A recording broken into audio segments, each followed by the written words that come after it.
Guys, welcome back to my channel. Ngayon, magluluto ako ng ginataang tulingan. So, ito yung mga sangkap. Ito yung tulingan na iwa-iwa na. Tapos, kailangan kasi sa ginataang tulingan, may tabang baboy para masarap kain, medyo mamantika. Tapos, ito na yung mga panghalo natin. Ito yung luya. Ito yung pitsay. Tapos, talong. Lalagay din ako ng tangan para hindi malangsa ang ginataang tulingan. Bawang, sibuyas. Lalagay din ako ng siling labuyo para manghang at saka itong siling kanigang. Tapos ito yung suka natin, itong gata, saka brown black pepper, saka itong asin. So ngayon guys, magluluto na ako. So ngayon guys, ilagay ko na itong taba. Kailangan itong taba, ilagay natin dito sa ilalim.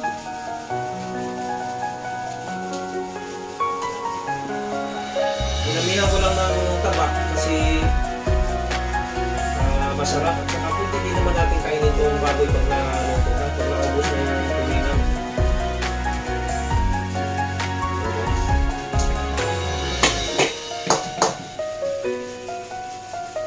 Tapos, ang ginagawa ko kasi, ilalagay ko na itong sibuyas, pinailalim ko na.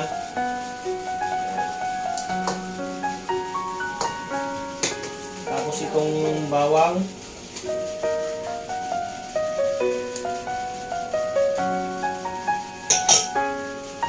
Tapos luya. Yan.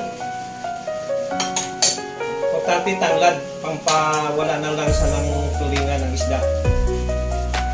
Tapos ngayon, ilagay na natin itong isda. Ilagay natin itong ulo.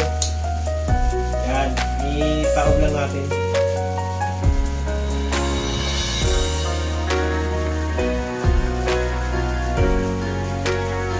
Yan. Pantay lang natin siya sa, kaibabaw lang natin siya sa taba at sa mga pakangot. Yan. So guys, papaksilin ko muna. Pag napaksil na siya ng mga 15 minutes na nating oras kasi kailangan sa higit mo na ito eh. So saka natin lagyan ng gata.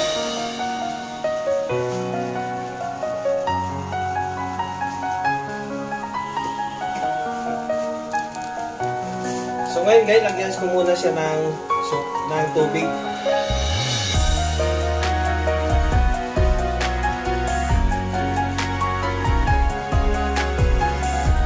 Hingin muna natin to para sarap.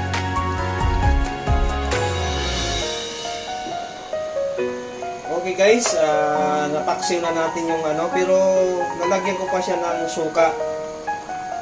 Kasi kanina hindi ko siya nilagyan ng suka, sinabayan, pinahuli ko tong suka. Baga pinaksi ko lang muna siya sa tubig.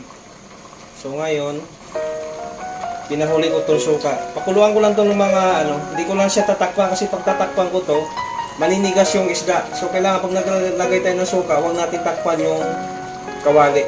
Okay? Okay guys, ilagay ko na itong gata. Yan. Maglagay na tayo ng gata. Kailangan pag naglagay tayo ng gata, huwag natin takpan ang kawali para yung gata mananatili dyan sa paksiw, dyan sa tulingan. Okay, tapos ang sunod ilagay ko, paminta.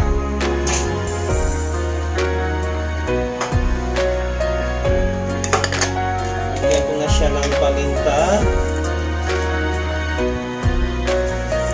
Ground black pepper pala. Pasensya na kayo guys sa chef.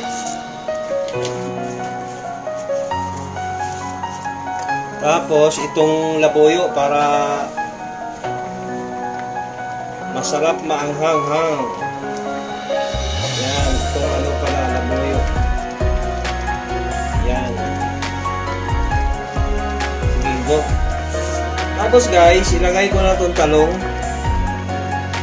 Yan, talong. hiwalay-hiwalay lang natin para maluto siya agad. Mamaya ko na ilagay yung pechay.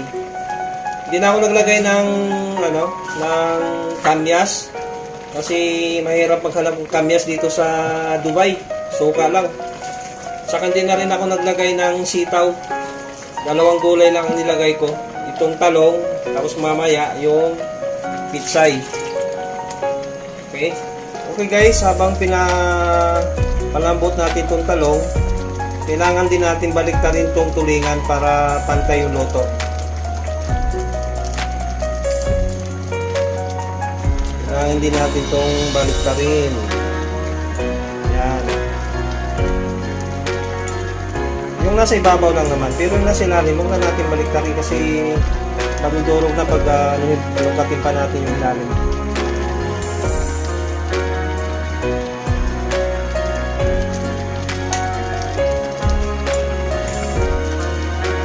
Lalo na itong buntot kasi medyo malaki itong buntot. Okay, tumambot itong talong, saka natin ilagay yung pechay. Saka yung huling gata. May huling gata pala ako, yung pinakapurong gata. Ito kasi nilagay kong gata. Pinakahuling gata to. Yung una, siniparit ko muna. Malambot na yung ating talong. So ilagay ko muna itong ating sili. Yan. Tapos asin lang guys, naglagay lang ako ng konting asin. Hindi na ako gumamit ng patis kasi may asin na eh. Tsaka yung patis, galing din sa isda yan. So ito na lang asin nilagay ko. Yung iba kasi naglalagay ng patis. So ngayon, ilagay na natin itong pechay.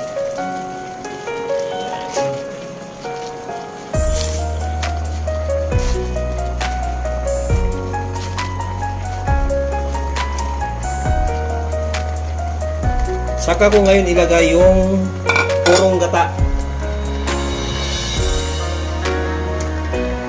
Ito guys, ito yung purong gata. Ayan.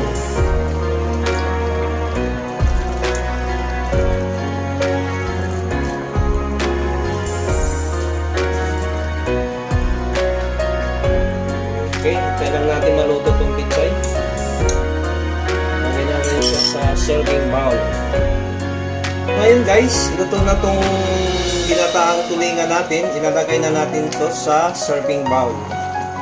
Okay guys, andito na yung ginataang tulingan natin.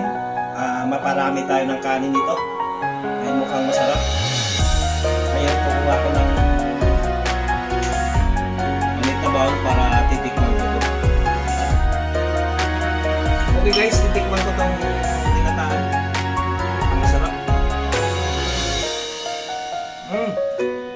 Ang sarap guys, manghang.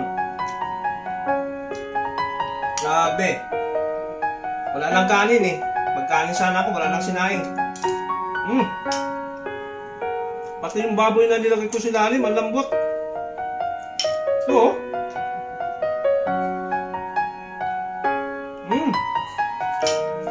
kombinasyon, grabe, ang sarap.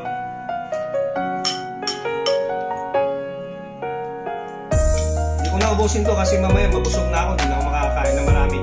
Ito na lang muna. The best. Kalimutan guys, mag-subscribe.